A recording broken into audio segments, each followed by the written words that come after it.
as Izuku nodded. Yuha. Sure, do whatever you like. Just make sure that you don't corrupt little Eri-chan. Izuku said, not wanting to deal with whatever the woman was wanting. For the rest of the morning, considering it was a Saturday, he sat on the couch looking at the hero news and writing everything he could down in his notebooks. He would stay like this for a while before he would hear some news from Rias as she talked to the Hyoudou family as if they were long-lost friends. They talked about how Rias was going to have her family upgrade the Hyoudou household to a very large building that they owned. Something that they didn't nor wouldn't need to worry about the costs about, considering the fact that Rias and her family were rich. He would leave the house more later in the afternoon because he needed to deal with something within Kuoh. Namely the heroes that were coming into it and attempting to do an investigation on an area that isn't theirs. If anything, they are encroaching on devil property, and they don't have the legal wherewithals to enter the territory. So as he walked throughout the streets, he found that one person he was looking for was moving throughout the streets as if they were a pro.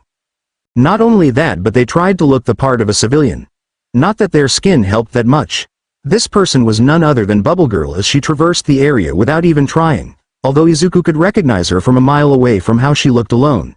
He walked up behind her as he followed the woman throughout the entirety of Kuoh Town, and by the time she made it to a small house on the outskirts of the town, he followed her inside. Sigh. I can't believe that Sir sent me out there. I could feel as though someone was watching me from somewhere, but whatever, I have some small information about everything happening. It's just a small town with very little villainous activity. Nothing to worry about, she said, humming to herself as she made her way to her bathroom. You know, you really shouldn't be within Kuoh Town's borders. Especially since you're a hero. Izuku said, causing the girl to let out a scream of fear before turning around. And sure enough, standing near the bathroom door where she was heading, Izuku was leaning on the doorframe with a smirk on his face. The woman pulled up her hand as a small bubble appeared as she glared at him with a fire behind her eyes.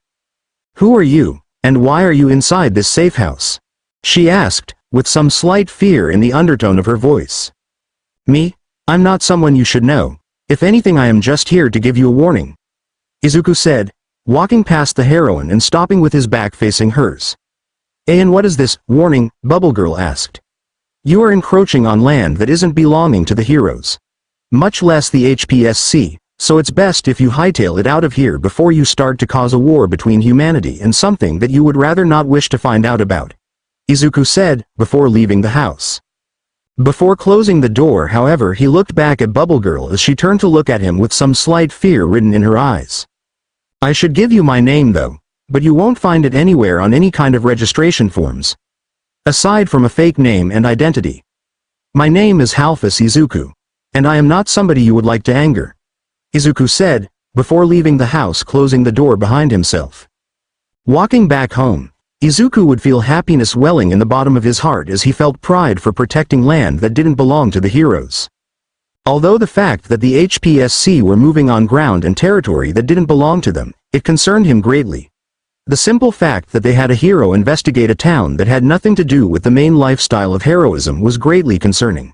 He needed to inform Rias and Sona about potential visitors in the form of men in black suits from the HPSC themselves. Shaking his head, he entered through the front door of his home as he overheard Rias speak to Issei in the kitchen. Issei, for the last time, you need to tell me what the man looks like. Rias said, as Issei just sighed. Fine, he looks tall, has black hair with a golden fringe on the front. Not to mention that he's laid back as all hell and looks like he's very powerful. Issei said, as Izuku stopped mid-step in the hallway. What kind of clothes was he wearing, Issei? Rias asked, as Issei thought about it.